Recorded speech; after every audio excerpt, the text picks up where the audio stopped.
Everyone, good afternoon. आज चाहिँ भने मेरो नाइकाको पार्सल आइरहेको छ हो। म तपाईँहरूलाई अनबक्स गरेर देखाउनेछु के छ भनेर।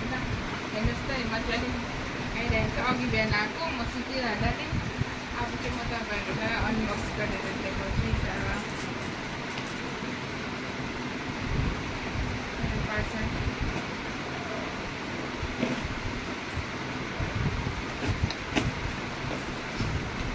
पार्सल आउँदा चाहिँ जहिले एक्साइटेड हुन्छ सामान हेर्नुको लागि।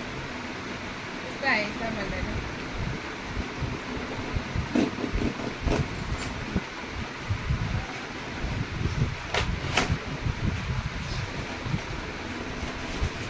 प्याकेजिङै राम्रो हुन्छ नाइकाको।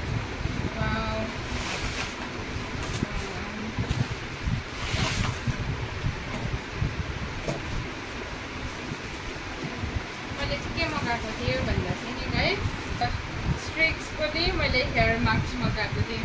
मेरो चाहिँ यहाँनिर मुम्बई बसेर पानी चेन्ज भएर नै पुरा हेयर फ्रिजी रफ भएको छ होइन।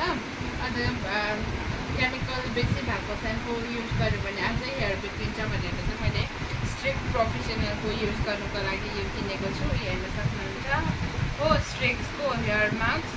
अन्त यसकै सेट पनि किनेको छु मैले। सेम्पू राम्रो हुन्छ, मैले युज गरेको हो। यो चाहिँ सेम्पू हो गाइस, स्ट्रिक्टकै हेर्न सक्नुहुन्छ।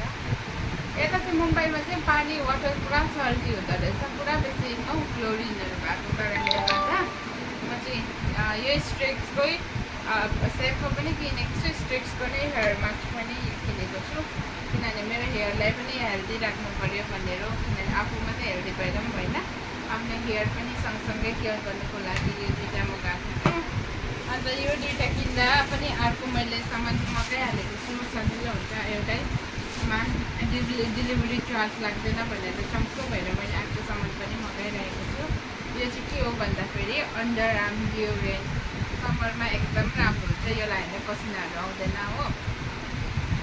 यसको स्मेल पनि मजाको छ, त्यस्तो स्ट्रङ पनि छैन। यसले चाहिँ के त अन्डर आर्म डार्क पनि बनाउँदैन, राम्रो हुन्छ। निभियाको यो तपाईँहरूले मिलाउन सक्नुहुन्छ। समरमा एकदमै बेनिफिसियल रोल खेल्छ।